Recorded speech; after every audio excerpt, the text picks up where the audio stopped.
Estamos estudiando el libro de Daniel y esta noche vamos a estudiar el capítulo 10 y vamos a ver la batalla espiritual que ocurre cuando nosotros pensamos que Dios no está peleando por nosotros, pues Él está peleando por nosotros y para nosotros. Y muchas veces pensamos que quizás nuestras oraciones no son escuchadas en el cielo y que porque esa respuesta no ha llegado aún, quizás es porque Daniel esta noche tiene la respuesta, que siempre hay un enemigo tratando de impedir el obrar de Dios en nuestra vida. Hasta este punto hemos estado viendo cómo Daniel ha estado viendo muchas visiones, cómo Dios le ha estado mostrando en lo que va a pasar en el futuro, y él ha estado muy emocionado también al saber que por fin ha llegado a su fin el cautiverio de su pueblo en Babilonia, que estuvieron por 70 años. Y él sabe que hay que volver a Israel, hay que volver a reconstruir los muros, el templo, etc. Pero en el capítulo 10, en el verso 1 dice: en el año tercero de Ciro, rey de Persia, fue revelada la palabra a Daniel, llamado Belsasar, y la palabra era verdadera y el conflicto grande, pero él comprendió la palabra y tuvo inteligencia en la visión. Aquí lo que estamos viendo es que en el reinado de Ciro, ya no Nabucodonosor ni los babilonios, sino ya los persas, Daniel ha seguido de pie como el hombre que llegó a ser, influyente, poderoso, aconsejando a los más grandes de ese tiempo. Los reyes han cambiado, los reinos han cambiado, las personas han cambiado, pero quien no ha cambiado en ese lugar es Daniel. Esa es la bendición de la integridad. Esta visión y contenido de Daniel se extiende desde aquí hasta el final. Este capítulo es la introducción de lo que se viene hasta el final del libro. La fecha y reino es el 534 a.C., 4 años después de las visiones de las 70 semanas que ya vimos.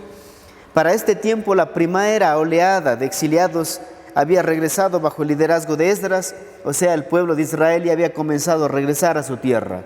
Y Daniel había quedado en Babilonia. Persia es el actual Irán, desde 1935 que cambiaron el nombre de Persia a Irán.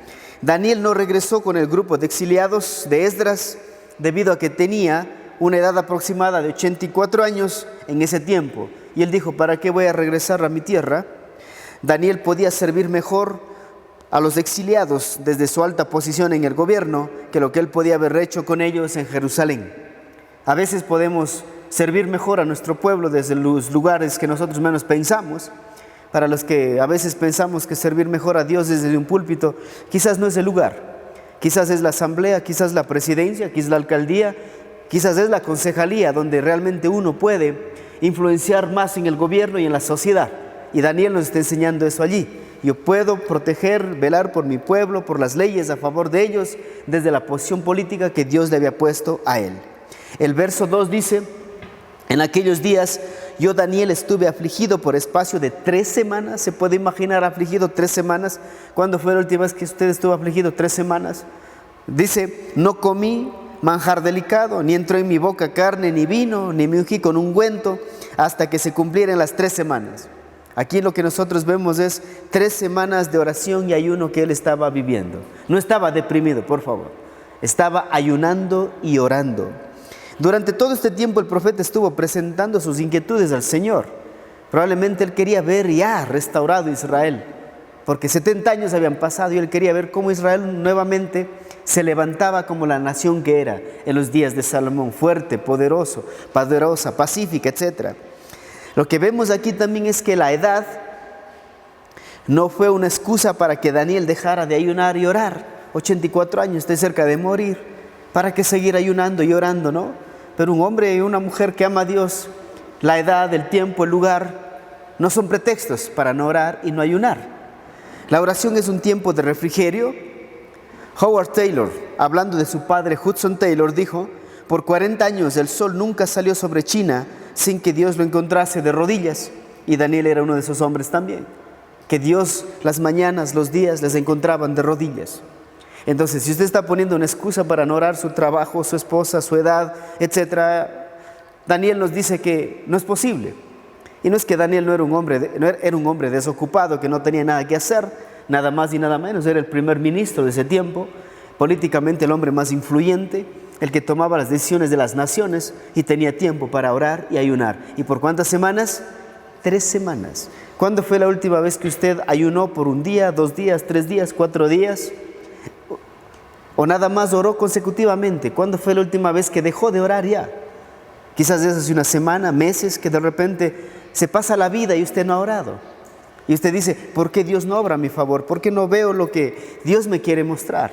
Es que Dios muestra sus cosas a través de los momentos que tenemos con Él, en la intimidad con Él.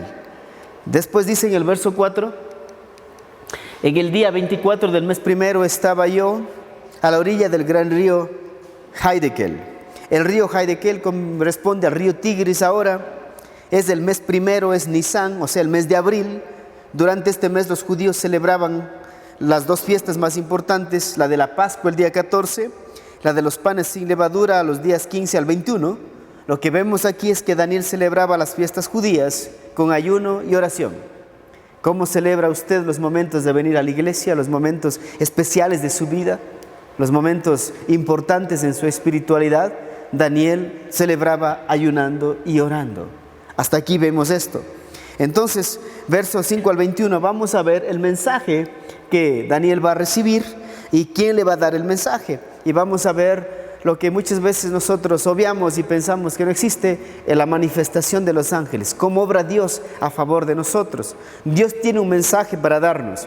La pregunta es, ¿estaremos preparados para recibirlo? Mira lo que dice el verso 5. Alcé mis ojos y miré. He aquí un varón vestido de lino y ceñido sus lomos de oro de Ufaz. Su cuerpo era como de berilo, su rostro parecía un relámpago y sus ojos como antorchas de fuego, y sus brazos y sus pies como de color de bronce bruñido, y el sonido de sus palabras como el estruendo de una multitud. Varón vestido de lino. Aquí nosotros cuando estudiamos la Biblia, a esto le llamamos unas teofanías, pero también podemos llamar una cristofanía, la manifestación de Jesús en el Antiguo Testamento.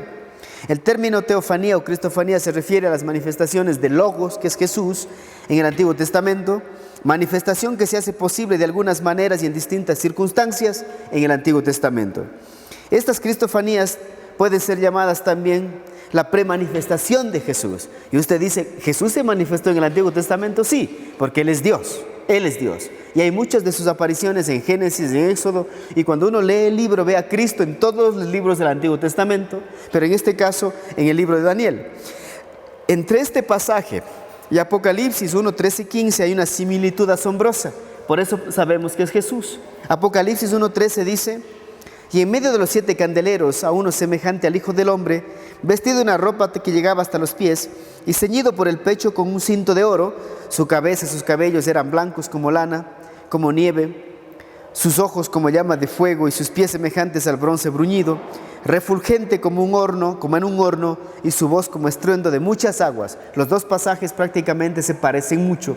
En Apocalipsis Juan está hablando de la persona de Jesucristo.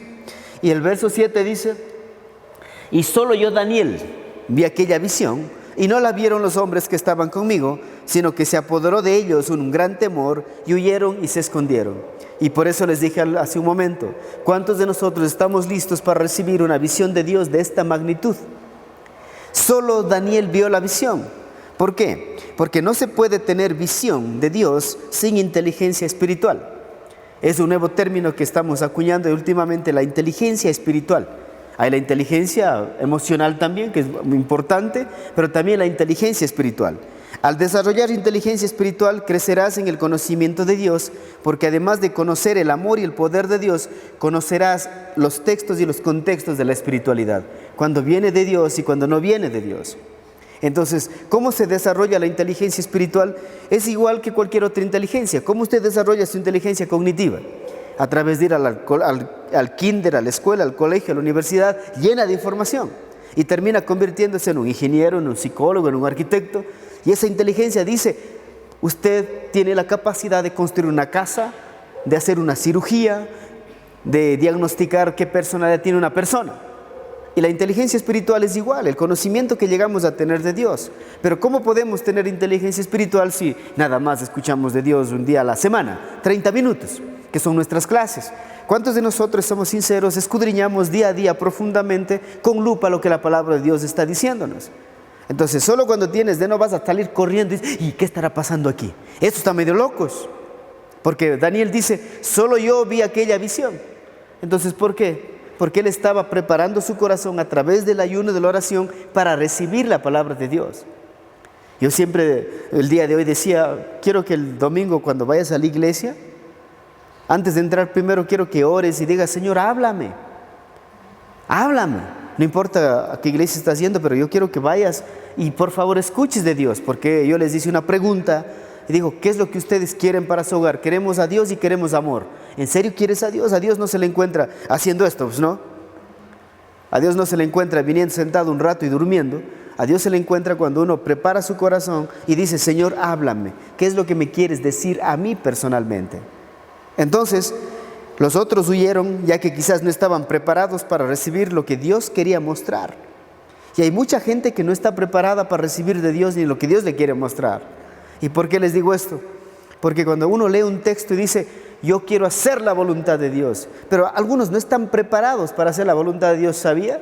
Porque la Biblia claramente dice en 1 Tesalonicenses 4:3, pues dice, pues la voluntad de Dios es que huyas de la fornicación. Pero algunos no están listos para dejar la fornicación.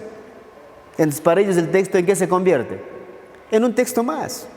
La Biblia claramente dice, no te unáis en yugo desigual con los incrédulos. O sea, que haces de novia de un tipo que no es cristiano. O sea, no estás preparado para recibir esa información espiritual porque ni te importa. Pero en cambio, cuando tienes inteligencia espiritual, te conectas con Dios y dices, no, esto viene de Dios, es directo del corazón de Dios. Y eso me desafía a obedecer, a vivir, que es diferente. Yo creo que toda la iglesia no está preparada espiritualmente para un mandamiento como de Jesús dijo, vayan y hagan discípulos de todas las naciones. Falta mucho del conocimiento espiritual de Dios, porque si estuviéramos claros en eso, ¿en dónde estaríamos en este momento? Wow, en las calles, miren los políticos sacan las banderas, pagan a la gente, vote por fulano, vote por sutano. ¿Y cuándo usted ha salido y ha hablado de Jesús, dado un tratado? En el bus, en el taxi, ha hablado de Jesús. Ha preguntado, ¿qué es Jesús para usted? Le ha preguntado eso a las personas en su colegio. Hoy en día veo a gente peleando, defendiendo a los candidatos. Y está bien, ¿no? Ellos no son cristianos, pero con cristianos de así sería grave, ¿no es cierto? Al que defiende es a Jesús. Entonces, continuamos. Inteligencia espiritual. Un día me gustaría dar un taller acerca de eso también, que es muy importante. La inteligencia espiritual, solo para que queden picados, es que cuando tú vas a tomar una decisión, filtras. Literalmente filtras por lo que dice la Biblia, no por lo que sientes, no por lo que piensas, no por lo que ves. Filtras a través de lo que dice, ¿qué cosa? Las Escrituras. Ya se vuelve prácticamente un hombre que filtra todas sus decisiones a través de las Escrituras. Es para pensarlo. Verso 8. Quedé pues yo solo, dice, y vi esta gran visión. Imagínese solo uno viendo una gran visión. Y no quedó fuerza en mí.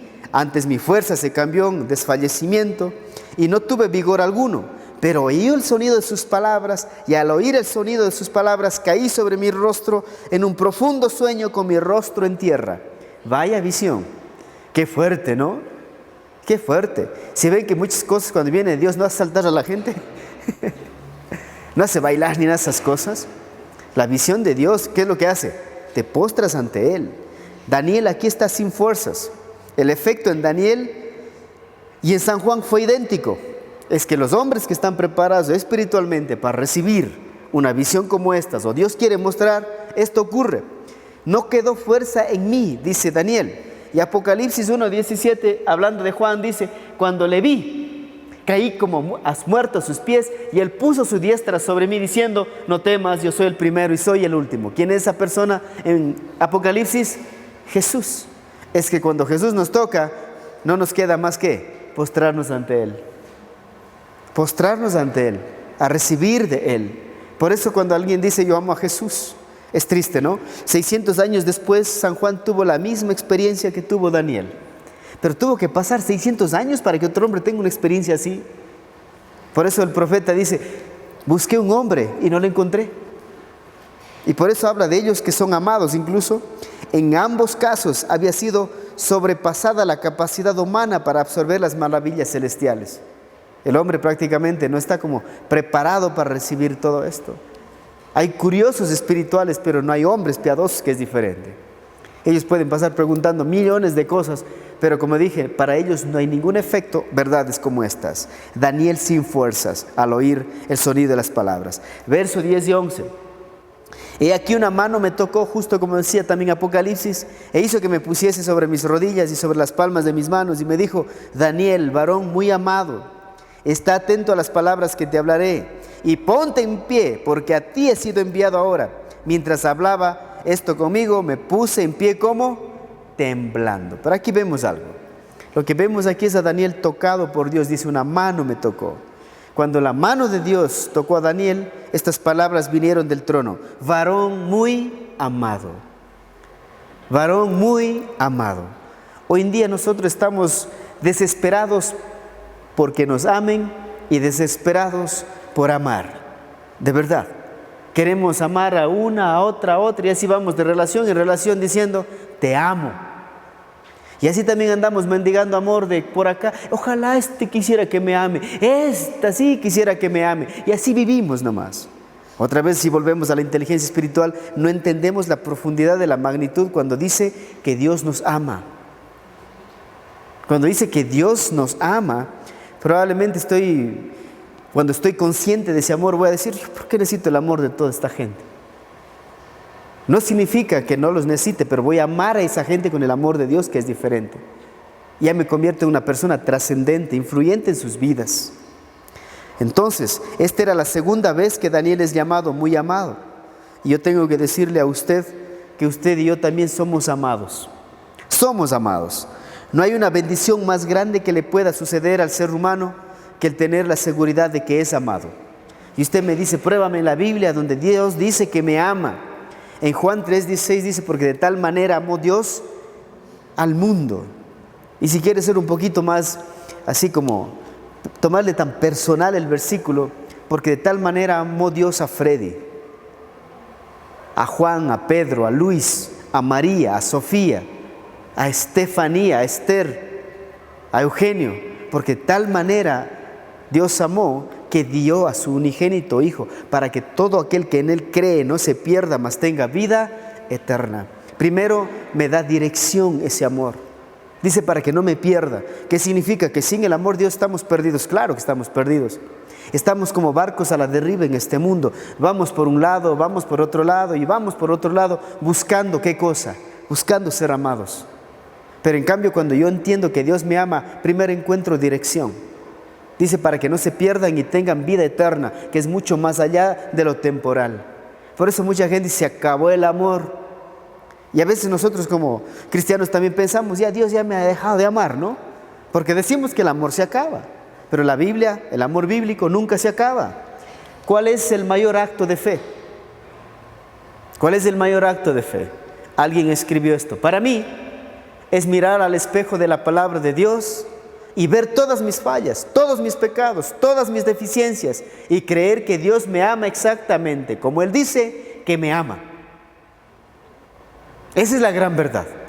Él me sigue amando como dice que me ama. Él realmente me ama. Eres amado si estás en Cristo. Eres acepto si estás en Cristo. Eres amado. Eres amado. Y cuando uno entiende que es amado, ¿qué es lo que comienza a respirar? Libertad, primeramente. Ahí desaparece nomás la baja autoestima. Cuando dices que eres amado, ¿no? Porque te miras al espejo, dices: ¿en serio me amas? ¿Qué vistes en mí? ¿Estuviste fumada o fumado? No, Dios no estuvo fumado ni fumado. No, Él estaba consciente cuando murió en la cruz por nosotros.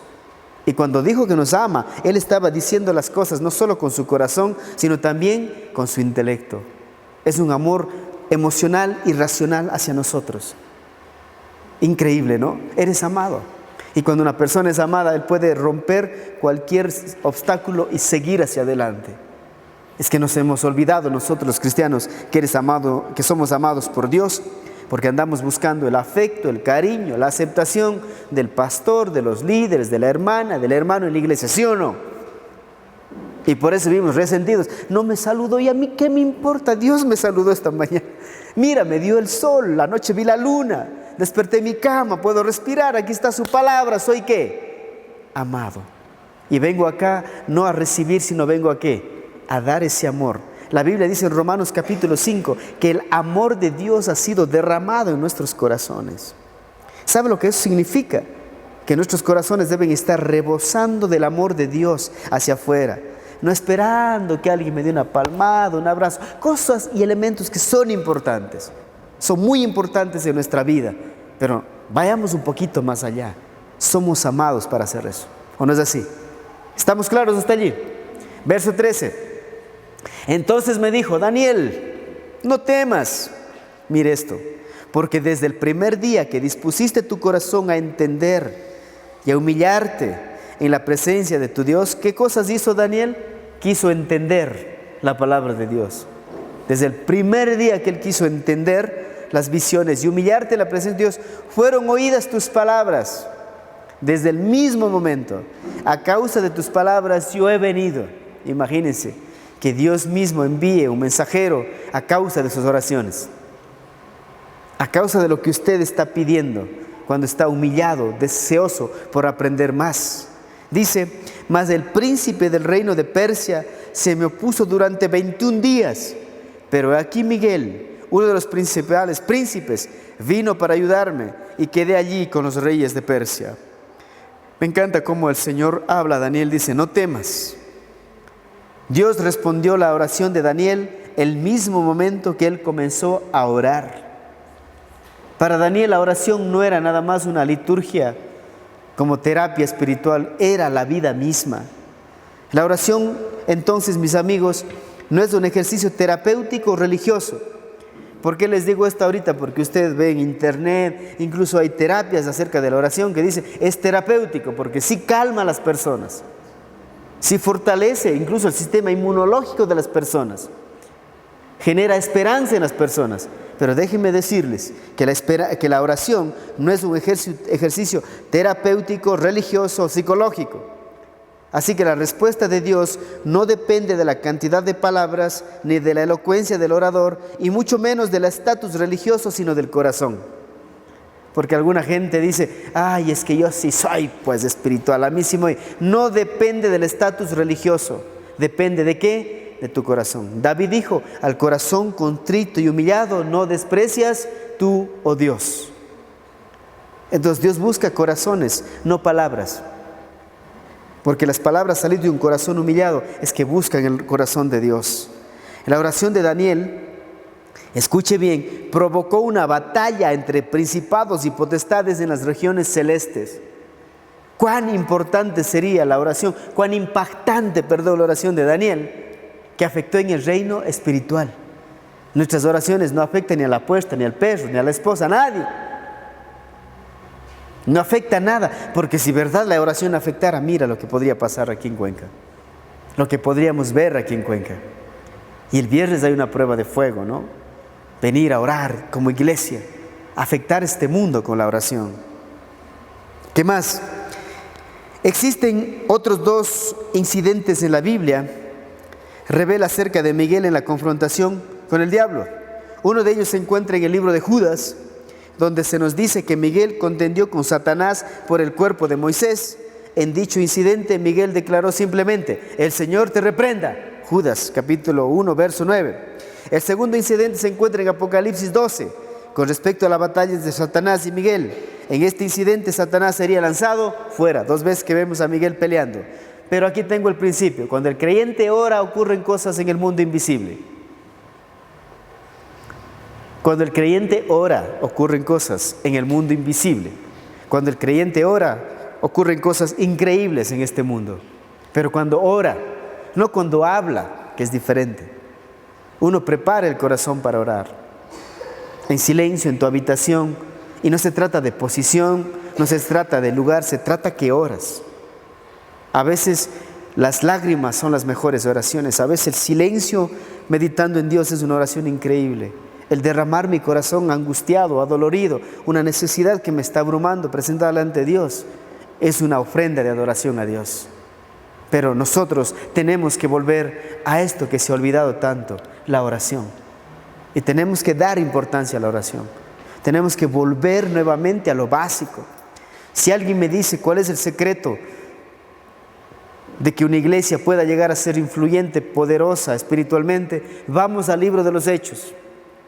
¿Y qué hacían los discípulos? Solo hagamos un copy-paste, copiemos, imitemos. Y dice, ellos, ¿qué hacían? Perseveraban en la oración, la enseñanza y el partimiento del pan. 3 cosas. ¿Cuál de las 3 estamos haciendo nosotros?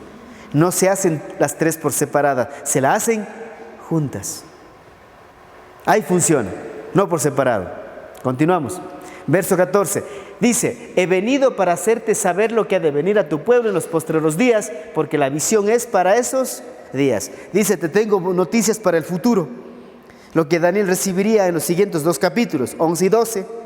Los 2 capítulos forman el cuerpo y el desenlace de esta gran profecía para el pueblo de Daniel. Y sobre todo durante la fase final de la historia humana, la visión es para estos días finales. Y muchos de nosotros estamos viendo parte de eso. Verso 15 al 21, ¿qué dice el Señor? Mientras me decía estas palabras, estaba yo con los ojos puestos en tierra y enmudecido. Pero aquí uno con semejanza de hijo de hombre tocó mis labios. Entonces abrí mi boca y hablé y dije al que estaba delante de mí, Señor mío, con la visión me han sobrevenido dolores y no me queda fuerza. La palabra hebrea traducida a dolores tiene la idea de un dolor que hace retorcerse. ¿Alguna vez has sentido un dolor que le hace retorcer? Eso sintió Daniel. Esta es utilizada en varios lugares del Antiguo Testamento para dolores de parto o al dar a luz. El dolor que las mujeres sienten al dar a luz, Daniel estaba sintiendo a causa de la visión. Increíble, ¿no? Un creyente fortalecido será piadoso, será obediente, será decidido, será esforzado y valiente sin importar la edad o el lugar donde esté. Porque el Señor me está diciendo, esfuérzate y aliéntate. Y mientras Él me hablaba, recobré las fuerzas y dije, hable mi Señor porque me has fortalecido. Cuando estamos fortalecidos, no es que decimos, Señor, ya no quiero saber nada de ti. Ya sé la Biblia, conozco los versículos. ¿Qué dice Daniel? Quiero seguir escuchando de ti. Mientras más tiempo estamos en el Señor, mientras más arriba estamos en el liderazgo, más necesitamos escuchar de Dios, más. Pero he visto hay ciertos líderes y gente, cristianos y pastores, etc. Ellos ya, para ellos escuchar un sermón, dicen, no, ya sé eso. Qué triste que pensemos así, ¿no? ¿Para qué abrir una Biblia? ¿Para qué yo comenzar a estar sentado escuchando los sermones? Pensamos que sabemos todo. Y Daniel nos dice, hey, yo quiero seguir sabiendo más. Y después de conocer y ver semejante visión. Increíble. Verso 17. ¿Cómo pues podrá el siervo de mi Señor hablar con mi Señor? Porque al instante me faltó la fuerza y no me quedó aliento. Y aquel que tenía semejanza de hombre me tocó otra vez y me fortaleció. Y me dijo, muy amado, no temas, la paz sea contigo, esfuérzate y sé valiente. Y mientras él me hablaba, recobré las fuerzas y dije, háblame Señor, porque me has fortalecido. Él quiere seguir estando fortalecido. Marque muy bien lo que el Señor está diciendo. Continuamos. Verso 20. Él me dijo, ¿sabes por qué he venido a ti? ¿Sabes por qué estoy aquí? Pues ahora tengo que volver para pelear contra el príncipe de Persia. Y al terminar con él, el príncipe de Grecia vendrá. Pero yo te declararé lo que está escrito en el libro de la verdad. Y ninguno me ayuda contra ellos, sino Miguel, vuestro príncipe. Increíble. La batalla espiritual es real. Si usted piensa que Dios no está peleando por usted, no está abogando por usted, está equivocado. El mensajero fue enviado para informarle de la verdadera naturaleza espiritual de la guerra.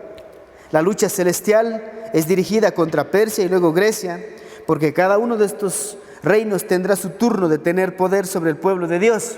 Y dice, esa es una batalla. Antes de salir para el encuentro, el mensajero quería dejarle a Daniel un último pensamiento. Dice, el ángel lucha a favor de Israel y en contra del enemigo de Israel. Y el único que está a su lado para ayudarle es el encargado de proteger a Israel, Miguel. Ángeles pelean por nosotros. ¿Qué le parece? Ángeles pueden traer la respuesta de Dios para nosotros. Pero a veces solo nosotros queremos la respuesta sin hacer nuestra parte. Miguel parecía un guardia angelical de Israel, luchando en contra de los representantes demoníacos de Persia o de cualquier otro que se oponía al pueblo de Dios. En la tierra, en ese momento de la historia, en la tierra, Israel parecía humillado y débil. Pero en los cielos, Israel tenía al representante más poderoso de todos. ¿A quién? a Miguel y a Dios mismo peleando por ellos. Quizás aquí en la tierra nos vean pequeños, nos vean insignificantes, que no valemos nada. Pero esta noche ve a tu casa con esta verdad, que Dios pelea por ti. Y si Dios tiene que pelear contra un reino para defenderte solo a ti, así lo hará, porque así lo ha hecho Él. Póngase de pie. ¿Qué pues diremos a esto?, dice San Pablo. ¿Qué diremos a todo esto? Si Dios es por nosotros, ¿quién contra nosotros? Lo que pasa es que la primera parte del versículo nos falta interiorizar. Lo que dice, si Dios es por nosotros.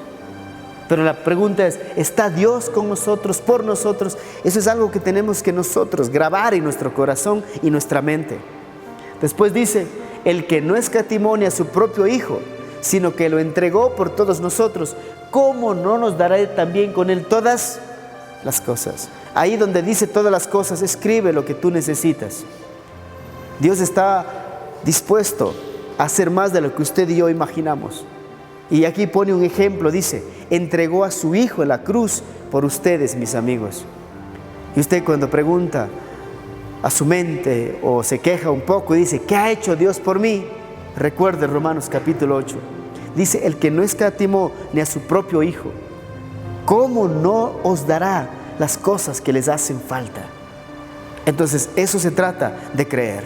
Seguimos el ejemplo de Daniel, en oración, en ayuno, en deseo de aprender más. Y lo más increíble, saber que Dios está con nosotros y que somos amados.